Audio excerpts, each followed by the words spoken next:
자, 오늘은 준비된 자 바나바라고 하는 제목으로 주님의 말씀을 증거하도록 하겠습니다. 아주 익숙한 이름인데 이 이름이 의미하는 바도 한번 함께 살펴보도록 하겠습니다. 그 사도행전은 교회의 탄생 그리고요 또 교회의 확장 그리고 그로 인해서 지난번에도 말씀드린 그 사도행전의 주제되는 성구가 있죠. 사도행전 1장 8절 즉 예수님의 비전의 실현 그런 것 등이 어떻게 계속해서 전개되어 갔는가 하는 것을 구체적으로 전해주고 있습니다. 그런데 그러한 일을 위해서 주님께서 늘 반복되어 나오는 메시지인데요. 늘 누군가를 사용하시는 것을 알 수 있어요. 처음에는 근데 그 사용하시는 사람들이 처음에 주로 누구였냐? 사도들이었다라는 겁니다. 사도들. 그런데 시간이 지나면서 점점 사용하시는 사람들이 많아지고 있어요. 그래서 그런지 일일이 그들의 이름을 다 기록하는 것이 그렇게 쉬운 일은 아닐 겁니다. 그러나 사도행전의 저자 누가가 그들이 누구인지는 정확히 몰라도 그들이 무엇을 했는지에 대해서는 누가는 정확히 기록해 놓고 있습니다. 우리가 지난 시간에 무엇을 봤냐면 교회 역사상 중요한 역할을 했던 또 하나의 교회 안디옥 교회의 탄생에 대해서 보았습니다. 그리고 그 교회를 개척한 사람들이 바로 이름도 밝혀지지 않은 많은 사람들 누군가였다라는 것을 확인해 봤어요. 구브로와 구레네에서 온 몇 사람들이었습니다.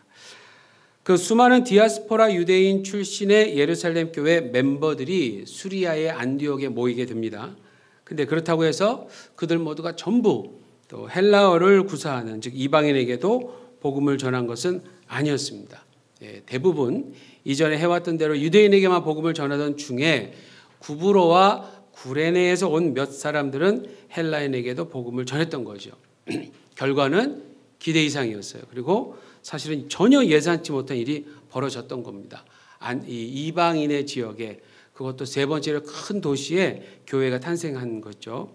자, 사도행전의 저자 누가는 이 현상을 어떻게 봤냐면 주의 손이 그들과 함께 하셔서 그랬다라고 보았습니다. 맞아요. 주님께서 함께 하시는 모든 자들에게는 놀라운 일이 나타나게 되어 있습니다. 진리죠, 진리. 다시 한번 말씀드립니다만 그래서 저는 우리 모두가 이렇게 쓰임받기를 간절히 원합니다. 이렇게 쓰임받았으면 좋겠어요. 우리의 일상에서 자연스럽게 누구에게나 복음을 전하면서 살아가다가 주께서 이루고 계시는 일의 실체가 좀 더 이렇게 구체적으로 드러나는 일을 우리 모두가 좀 경험했으면 좋겠어요. 곳곳에서 복음 전한 일 때문에 크든지 작든지 상관없이요. 여기저기서 교회가 생겼으면 너무 좋겠습니다. 왜냐? 교회야말로 이 세상에 있어야 할 하나님 나라를 드러내는 유일한 공동체이기 때문에 그렇습니다. 그게 교회예요. 그러니까 유대인들뿐만이 아니라 모든 인류에게 반드시 소개해야 할 공동체, 그게 바로 교회입니다. 그 공동체를 탄생시키기 위해서 예수님께서 뭘 하셨죠? 그토록 심한 고난과 죽음을 당하셨어요. 그래서 교회는 예수님의 핏값으로 산 공동체입니다. 예수님의 핏값으로 산 교회라고 하는 의미를 지닌 공동체는 누구라도 경험해야 할 가치가 있는 거예요. 그리고 교회가 예수님께서 살린 누군가를 사람을 지으신 원래의 의도와 의미대로 살아가도록 돕는 공동체라면 더 적극적으로 우리는 교회를 소개하고 교회를 개척해야 하는 것입니다. 그런데 이번 일은 이 안디옥의 교회가 생겨난 일은 예를 들면 신학교를 졸업하고 전문적인 훈련을 받은 사람들에 의해서 세워진 게 아니에요, 여러분.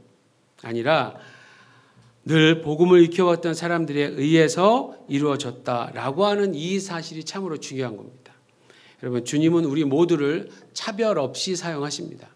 아멘이십니까? 차별 없이 모두를 사용하실 수 있으세요. 그리고 사용하세요. 자, 이렇게 해서 안디옥의 교회가 생겨난 거예요. 이렇게 해서. 자, 그렇다면 이제 그 다음 단계는 무엇일까? 이걸 봐야 됩니다. 이제까지 사도행전에서요, 어느 지역에서든지 교회, 새로운 교회의 어떤 조짐이나 움직임이 있었을 때마다 어떠한 일이 꼭 뒤따라왔는지 기억하시는지요? 그게 뭐냐면 예루살렘 교회 지도자들이 직접 방문해서 확인했던 일이었습니다. 확인. 예를 들어서 사마리아의 어느 도시에 빌립에 의해서 수많은 신자들이 생겨났을 때, 그때는 예루살렘에서 베드로와 요한을 파송했어요. 그래서 확인한 일이 있었고요. 그 다음에 가이사랴의 백부장 고넬료, 그 다음에 친척, 그 다음에 친구들이 주의 말씀을 듣기 위해서 모여 있었을 때에도 하나님은 베드로와 또 다른 유대인 신자들을 같이 보냈습니다. 그래서 하나님의 일을 확인하게 하셨습니다. 그러니까 이게 무슨 말이냐면 예루살렘 교회의 지도자 및 관련자들을 보내셔서 과연 그곳에서 일어난 일, 그곳에서 생겨난 일이 하나님의 일인가 하는 걸 확인한 거고요. 무엇보다 그리스도의 교회로서의 자격을 제대로 갖춘 것인가 아닌가 하는 것을 확인하는 일이 꼭 필요했었다라는 얘기예요. 그러니까 여러분들 오늘 22절을 보십시오. 자, 이제 22절을 보시면 그러한 일이 안디옥에 생겨난 교회에도 동일하게 적용되는 겁니다. 자, 그러면 누가 그러한 검증을 했느냐 하는 게 중요해요. 22절에는 우선 예루살렘 교회가 소식을 들었죠. 안디옥에서 많은 신자들이 생겨났다는 소식을 듣게 되어서 누구를 파송했나요? 바나바예요. 바나바. 자, 여기서 이제 두 가지를 생각해 봅니다. 첫 번째 예루살렘 교회고 그다음 바나바예요. 예루살렘 교회는요, 이전에 사울의 주도하에 생겨난 박해 때문에 이미 수많은 사람들이 흩어져 있었던 상태였어요. 그러니까 사실 어떻게 보면 좀 어수선한 상태였을지도 몰라요. 그럼에도 여전히 예루살렘 교회는 중심교회예요. 중심교회. 중심교회라서 기준을 잡아주는 역할을 합니다. 기준을 잡아주는 역할을 하는 어떤 센터로서 중요한 위치를 차지하고 있었어요. 왜 그럴까? 아직까지 그곳에는 예수님으로부터 직접 지도를 받은 사도들이 있었고요. 그 다음에 예루살렘 교회가 탄생한 후에 10여 년이 넘는 동안 교회 생활을 제대로 경험하고 훈련받고 있었던 또 다른 지도자들도 있었어요. 그리고 무엇보다 안디옥 교회가 탄생한 지금 이 순간에는 이미 유대 전 지역이나 사마리아, 심지어 북부 갈릴리 지역까지 여러 교회가 세워진 겁니다. 그래서 이미 그 많은 교회들을 경험하고 있었어요. 그러니 안디옥이라는 도시에 세워진 교회를 충분히 검증할 수 있는 나름대로의 기준이 있었습니다. 여러분, 그러한 교회가 있었다라고 하는 것이 그 당시 상황으로서는 정말 의미 있는 일이에요. 여러분, 사실 교회는요, 교회를 통해 검증을 받아야 하고요, 교회를 통해서 입증이 되어야 돼요. 교회라고 하는 특성 공동체를 제대로 평가하고 검증할 수 있는 단체나 기관이란 이 세상에 먼저 세워진 교회밖에 없는 겁니다. 더 정확히 말씀드리면 성경적인 교회를 이미 경험하고 있는 멤버들이 교회를 검증할 수 있는 것입니다. 우리 교회가 지금 이제 종교법인을 신청하고 오랫동안 기다리는데 처음에 와서 그 동경도청에 관계자에게 이제 장로님과 함께 이제 간 적이 있었는데 물론 뭐 핑계일 수는 있겠지만 이렇게 듣고 정말 이만큼의 서류를 다 가지고 있어요. 너무 정말 자세하게 다 드렸는데도 이렇게 보면서 질문을 하시는데 왜 교회엔 장로가 필요합니까? 이 질문을 해요. 그래서 답을 얘기해 줬더니 이해가 안 간대요. 그럼 여러분 왜 회사에는 사장이 있어야 됩니까? 반대로. 물론 이제 어떤 핑계일 수도 있겠고 변명일 수도 있겠지만 여러분 상대방의 어떤 단체를 이해하려면 어떤 같은 공감대, 같은 선상에서 있어야 이해할 수 있는 거예요. 근데 특히 교회라고 하는 것은 독특하게 발생한 단체예요. 공동체고 모임이에요. 굉장히 특이한 모임이에요. 그러니까 이거는 웬만큼 그 교회에 대해서 관심을 갖지 않는 이상 사실 알기란 그것을 이렇게 정확히 파악하기란 쉽지는 않습니다. 마찬가지예요. 교회를 누가 검증하고 평가할 수 있느냐? 그건 먼저 교회된 공동체예요. 어느 곳에서 교회가 생기든지 간에 그에 관한 일은 즉시 예루살렘 교회로 전달되었습니다. 지금 이 초기에 보면. 그러니까 1세기 초에 예루살렘 교회는 확실히 기준 역할을 하고 있었다라는 것을 잘 알 수 있어요. 그럼에도 불구하고 지금 한 가지 애매한 점이 있는 겁니다. 애매한 점이 하나 발견됐어요. 뭐냐면 안디옥에 세워진 교회가 대부분 이방인들로 구성되어 있었다라고 하는 점입니다. 물론 뭐 이와 비슷한 시기에 고넬료라고 하는 이방인의 가족 친구들이 구원받은 일을 보고받은 적이 있었어요. 그렇죠? 그러나 실제로 자신들과 같이 큰 교회가 이방인의 지역에서 공개적으로 탄생한 일은 아마도 이 안디옥 교회가 처음이지 않을까 생각이 들어요. 여러분, 당시 이 이방인들은 주로 어떤 언어를 사용했다고 그랬죠? 고대 그리스어, 우리 보통 한국어 성경은 헬라어 뭐 이렇게 나옵니다. 그런데 그 당시 유대 지역에 있는 유대 지역에 있는 유대인들은 주로 어느 언어를 사용했냐면 아람어를 사용했다고 그래요. 아람어 주로. 그러니까 이게 차이가 있었어요, 벌써 언어에. 근데 이게 단지 언어에 관한 차이를 이야기하는 건 아니겠죠. 언어가 차이 있다라는 건 뭐죠? 결국 문화가 차이 있다라는 거예요. 서로 이해하는 방식. 예. 그런 것들이 이제 차이가 있는데 그게 사실 큰 차이예요. 그리고 예수님의 제자를 해도요. 또한 고넬료의 일을 겪었다 해도 유대인 출신의 제자들은 아직도 이방인과 가까이 하기에는 그리 쉽지 않았어요. 그게 이렇게 쉬운 일이 아니었습니다. 그들에게는. 자, 그런 상황 가운데 수리아의 안디옥에 상당히 많은 수의 이방인들이 예수님의 제자가 되었다라는 소식을 들은 예루살렘 교회 입장에서는 어쨌든 하루라도 빨리 진상 파악을 해야 되는데 이전처럼 베드로나 요한을 보내기에는 좀 무리가 있었던 거예요. 왜냐? 이방인의 언어나 문화에 익숙한 사도가 없었어요, 사실은. 12사도들 중에서. 그런데 당시 예루살렘 교회는 수많은 디아스포라 유대인과 함께 개척을 시작한 겁니다. 그래서 함께 10년이 넘게 교회에서 지내왔어요. 뿐만 아니라 스데반이나 빌립과 같이 유능한 디아스포라 출신, 유대인 출신의 멤버들을 예루살렘 교회의 지도자로 세웠던 공동체였어요.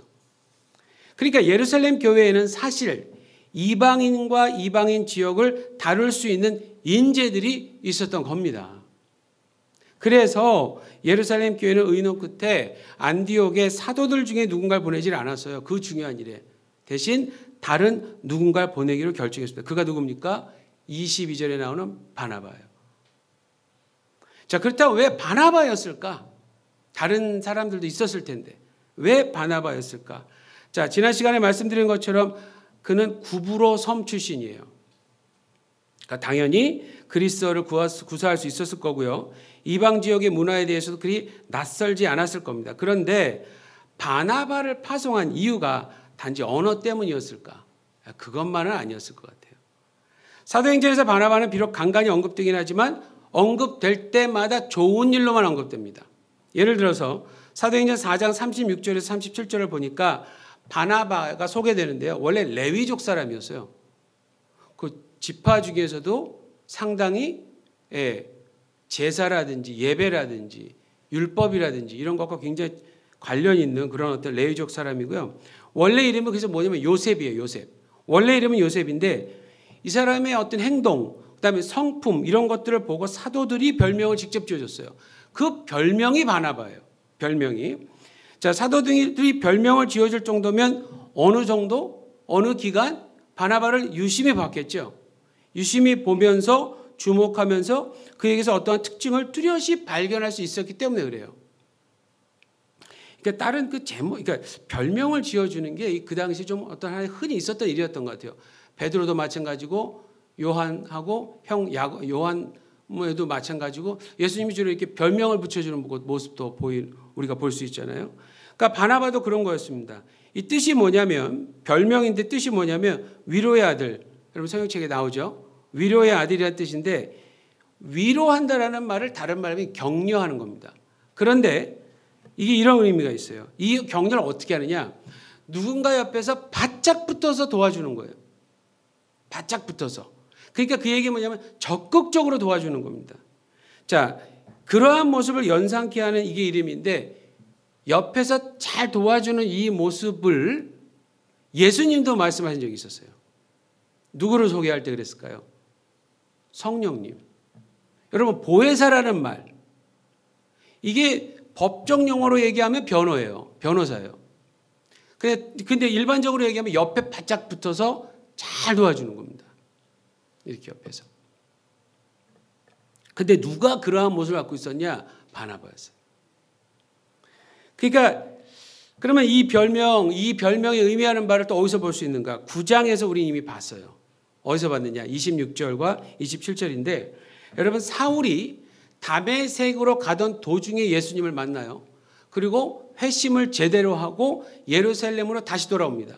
예루살렘으로 돌아와서 예루살렘의 사도들과 멤버들과 친해지려고 하는데 사도들하고 멤버들이 그가 누군지를 알고 있었어요. 이전에 얼마나 이 사람이 포악하고 잔인하고 무서운 사람인지 알았기 때문에 받아들이질 않는 겁니다. 자, 그러는 순간에 누가 등장하냐면 그때 바나바가 사울을 찾아가는 거예요. 그리고 자세히 듣는 거예요. 듣고 보니까 아, 진짜 변했구나. 그래서 사울을 데리고 사도들에게 갑니다. 가서 사도들이 놀랐겠죠, 여러분. 그렇죠? 바나바가 잘 얘기를 해줘요. 어떻게 얘기해줘요? 변호하듯이 얘기해 주는 거예요. 웬만큼 잘 얘기를 못하면 이거 해서는 안 되겠죠. 사울은 스데반부터 시작해서 사람 옥에 가두고 거의 죽였다시피 했던 사람인데 그 순간이 얼마나 민감한 순간일까요? 만약에 진짜 속이는 거면 어떡해요? 그러니까 그 순간에 바나바의 판단이 정말 중요했던 거예요. 근데 바나바가 그 일을 해요. 그래서 사도들과 예루살렘 교회로부터 비로소 사울이 예루살렘의 그러니까 예수님의 제자로 인정이 되는 겁니다. 그러니까 큰 일을 했어요, 바나바가. 그런 사람이었어요. 그리고 그런 역할을 했던 겁니다. 그러니 사도들이 그를 보면서 바나바, 위로의 아들이라는 별명을 붙여준 건데 사실 그 명칭은 바나바의 성품과 그가 예수의 제자로서 어떻게 살아가고 있었는가를 증명하는 적절한 이름이었습니다. 그렇기 때문에 예루살렘 교회가 바나바를 안디옥으로 파송한 것은 이건 사실 좀 이례적인 일인데 너무나도 당연한 판단이었어요. 여러분, 그렇기 때문에 교회가 검증해야 하는 것은 맞지만 그러한 일을 하기 위해서는 잘 준비된 자에게 맡겨야 합니다. 바나바는 사람과 사람 사이의 연결 역할, 즉 다리 역할을 아주 잘하는 자로 보여요.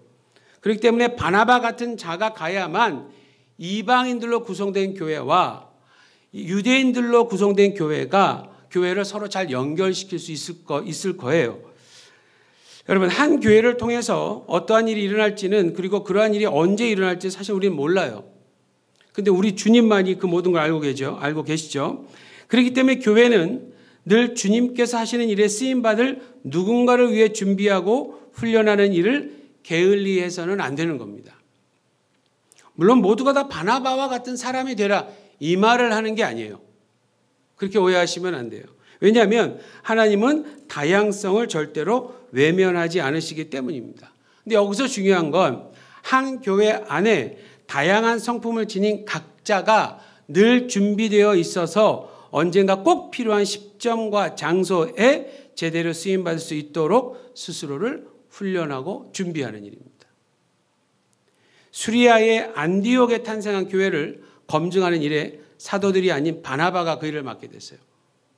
우리 안에서도 바나바와 같이 중요한 일에 많은 분들이 준비되어지기를 간절히 바랍니다. 아멘이십니까?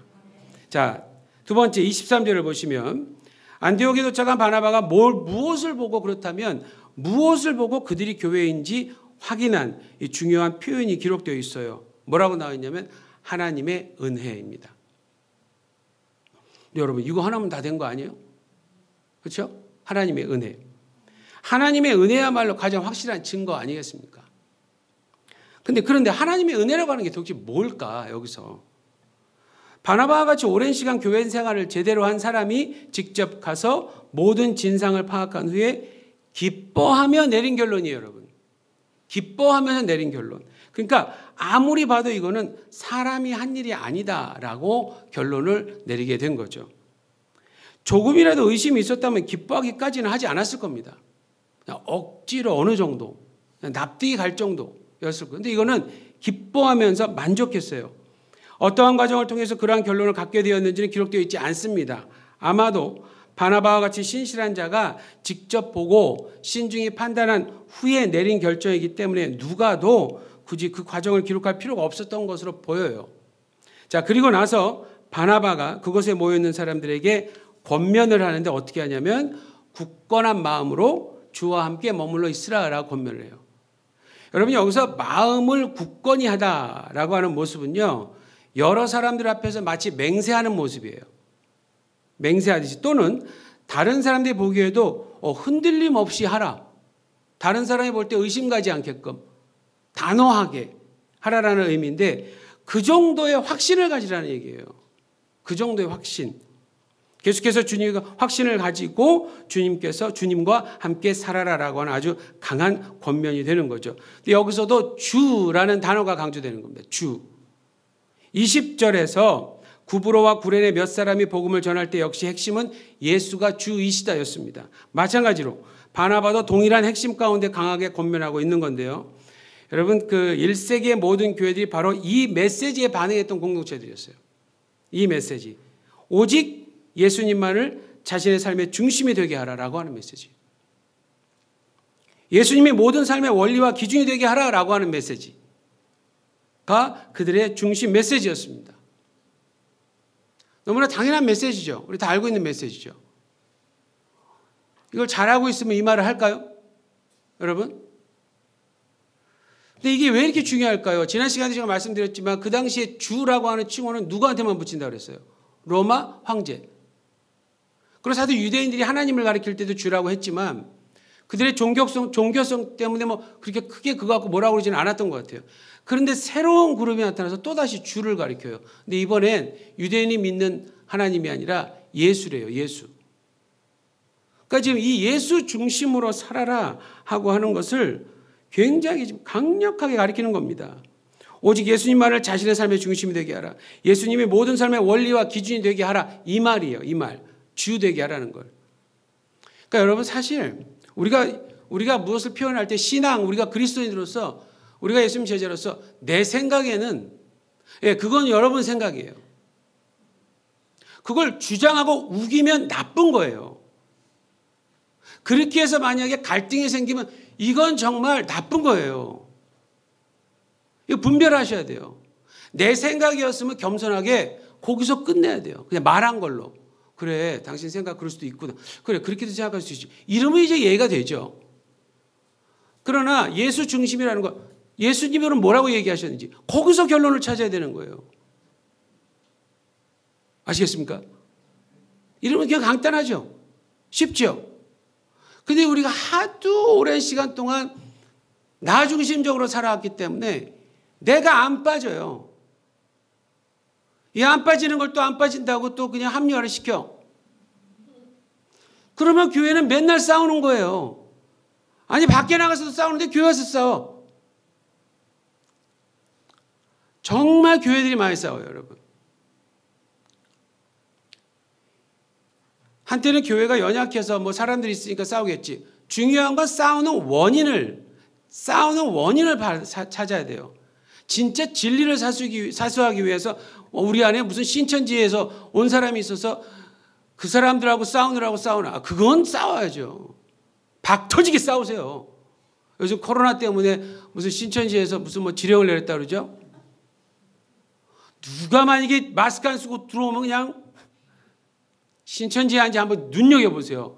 지금 여기 잘 봐두세요. 지금 여기 계신 분들. 다 우리 식구들이에요.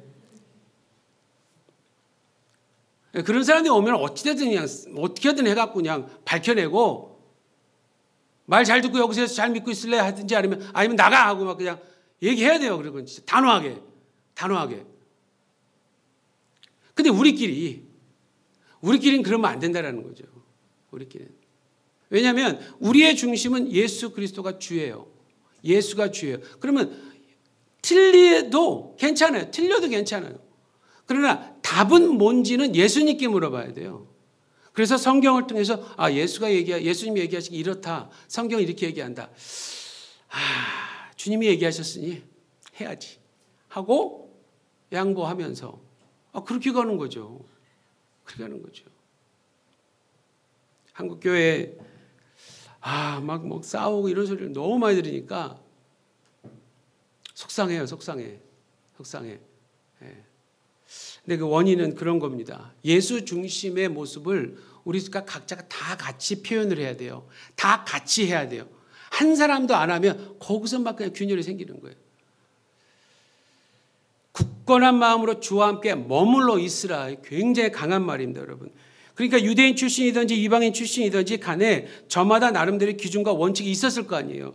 그런데 이제부터는 유대인 출신으로 구성된 교회든지 이방인 출신으로 구성된 교회든지 간에 기준은 하나래요. 굳건한 마음으로 주와 함께 머물러 있으라. 오직 예수 중심의 인생을 살아라 입니다. 그러니까 이 지금 바나바의 권면이 이제 다른 성경에서 예를 들면 여호수아 22장 5절에 이런 말이 나와요. 크게 삼가 여호와의 종 모세가 너에게 명한 명령과 율법을 행하여 너희 하나님 여호와를 사랑하고 그 모든 길로 행하며 그 계명을 지켜 그에게 친근히 하고 너희 마음을 다하며 성품을 다하여 그를 섬길지니라. 이렇게 권면한 적도 있었고요. 신약성경에서 또 다른 예를 들면 예수님이 하신 말씀 중에 마태복음 6장 24절에서 한 사람이 두 주인을 섬기지 못할 것이니 혹 이를 미워하며 저를 사랑하거나 혹 이를 중히 여기며 저를 경히 여김이라. 너희가 하나님과 재물을 겸하여 섬기지 못하느니라. 굉장히 강한 말이에요, 여러분. 이게 사실. 예. 그러니까 이러한 말씀은 사실 유대인들에게만 적용되는 말씀이 절대로 아니에요.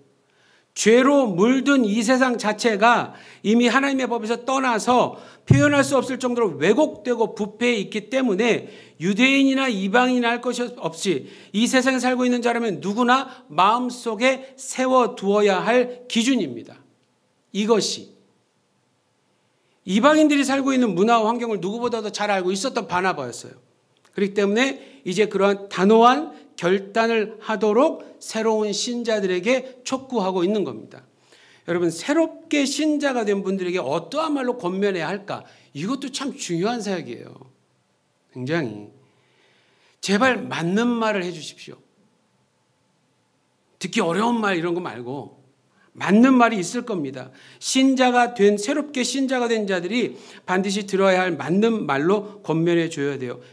그 예로 주께 단단히 붙어 있으라 라고 말한 바나바의 이 권면은요, 그 당시 이방인들이 우상 문화가 가득한 곳에서 살고 있었어요. 우상 문화가 가득한 환경에서 살고 있었던 이방인 신자들에게는 너무나도 적절한 말이었어요. 이런 말을 좀 하시면 됩니다. 마지막으로 24절을 보십시오. 누가가 예루살렘 교회의 파송을 받아서 수리아의 안디옥에 탄생한 거대한 이방인의 교회를 파악하고 있는 바나바를 평가하지 않을 수 없었어요.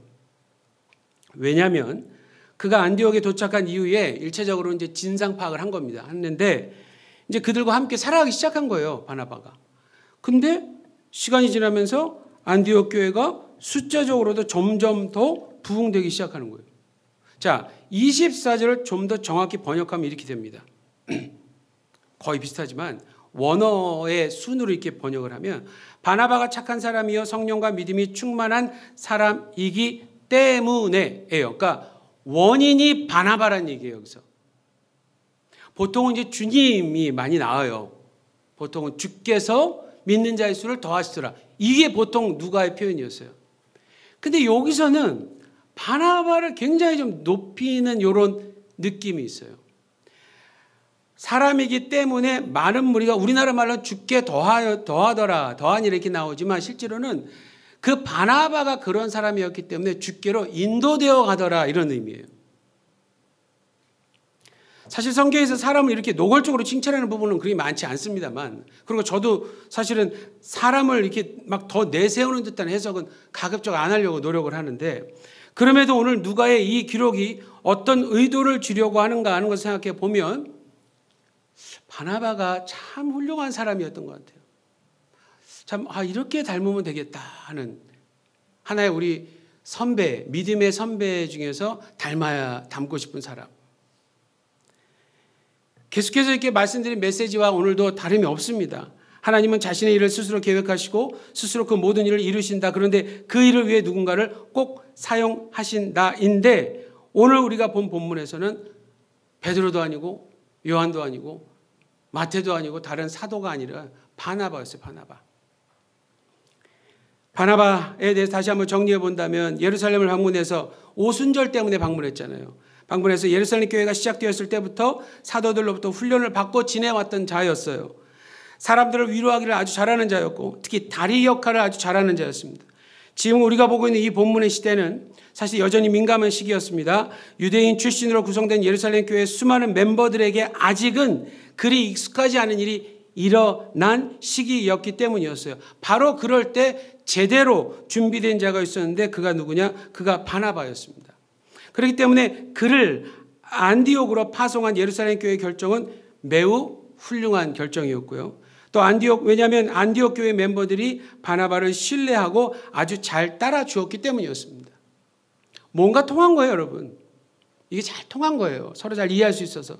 그 결과 예루살렘 교회가 초기에 경험했던 숫자적인 부흥이 있었잖아요. 예루살렘 교회도. 그것처럼 안디옥 교회도 그대로 나타나게 된 거예요.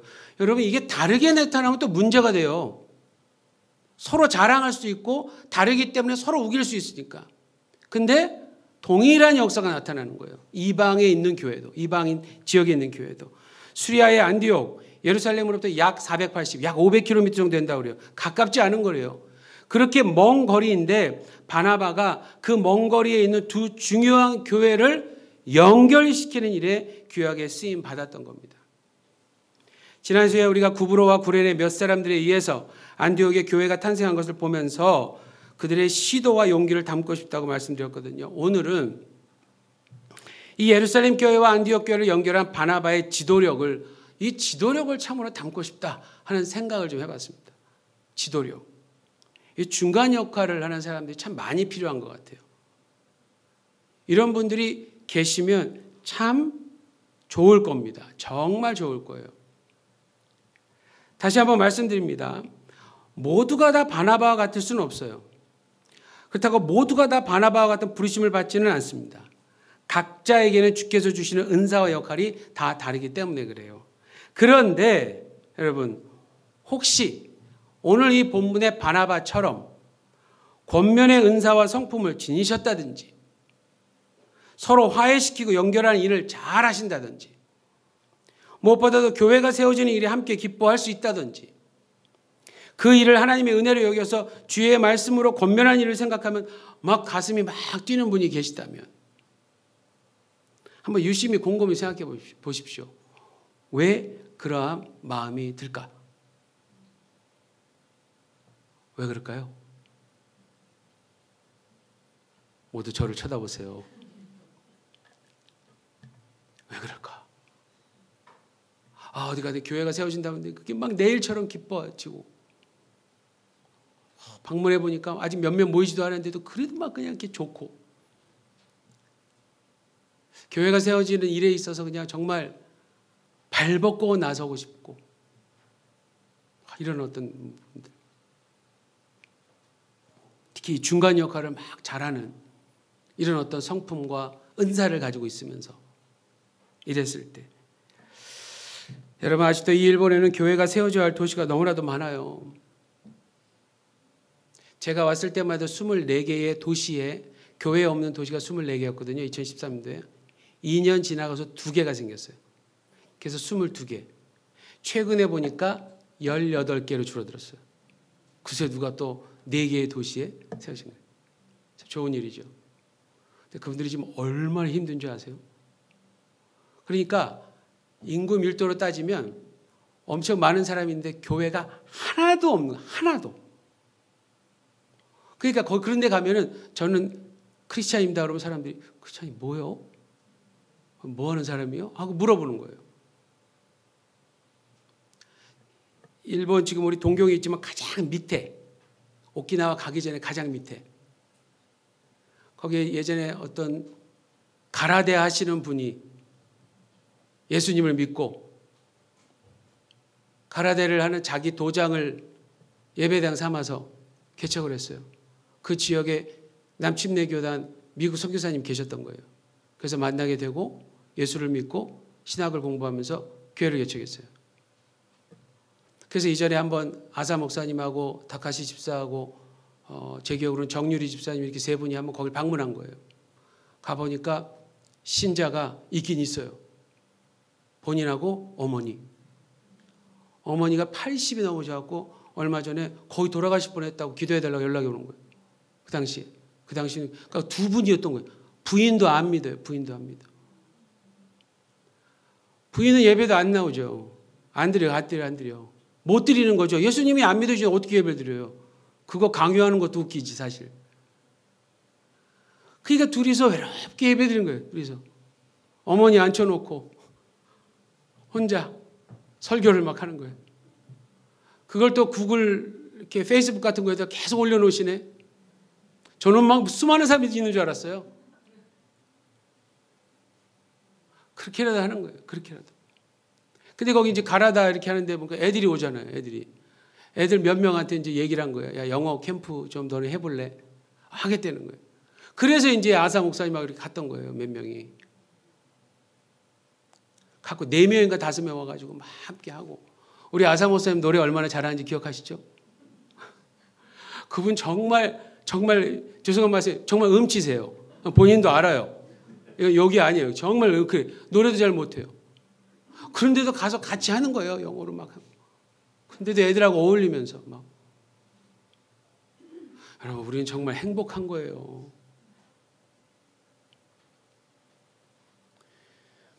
그러니까 아직도 도움이 얼마나 많이 필요한지 아직도 여러분 교회에 없는 지역 아직도 18개 도시가요. 도시. 그러니까 그 안에 또 이렇게 조그만 촌락으로 따지면 이건 뭐 교회 없는 곳으로 따지면 정말 많아요. 정말 많아요. 그렇다면 누군가 가서 언어와 문화가 통하는 분들에게 복음을 전해야 하지 않겠습니까? 그리고 교회가 없다면 교회를 세워야 하는 것. 먼저 교회된 우리로서는 너무나도 당연한 일 아니겠습니까? 여러분 우리 교회에도 구브로와 구레네에서 온 사람들과 같이 복음을 전하는 사람도 있어야 하고요. 누구에게든지 바나바처럼 복음에 반응한 사람들을 주의 말씀으로 권면해서 더 성숙하고 성장하게 인도할 수 있는 사람도 있어야 합니다. 그래야만 하나님 나라의 확장에 있어서 실질적으로 쓰임받을 수 있기 때문에 그래요. 누군가 하겠지. 네, 맞아요. 누군가 할 거예요. 그런데 그 누군가에는 자신도 속할 수 있다라고 하는 가능성을 절대로 간과하시면 안 됩니다. 안 돼요. 그렇기 때문에 우리 할 일은 뭐냐? 어느 때 어떤 모습으로 쓰임을 받든지 지금 준비하자라고 하는 겁니다. 지금 준비하자. 기회가 있을 때. 기억하십시오. 바나바는 이미 준비된 자로서 파송된 거예요. 준비된 자로서 파송된 거예요. 마찬가지로 오늘도 우리 주님은 우리를 준비시키고 계십니다. 왜요? 언젠가 일어날 좋은 일을 위해서. 아멘이십니까? 기도하겠습니다.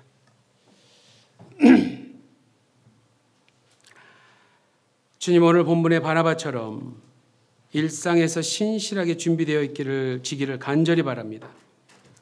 때가 되었는데도 쓰임을 받지 못하는 일이 없도록 주께서 원하시는 그곳에 갈 수 있도록 그리고 명령하시는 그 일을 잘 감당할 수 있도록 지금 준비할 수 있기를 원합니다. 그 일을 위해서 우리의 마음을 주께 단단히 붙어 있게 해 주시고 오직 주께서 원하시는 방법으로 훈련받아서 제대로 준비하도록 도와주시옵소서. 감사드리며 예수님 이름으로 기도합니다. 아멘. 다 자리에서 일어나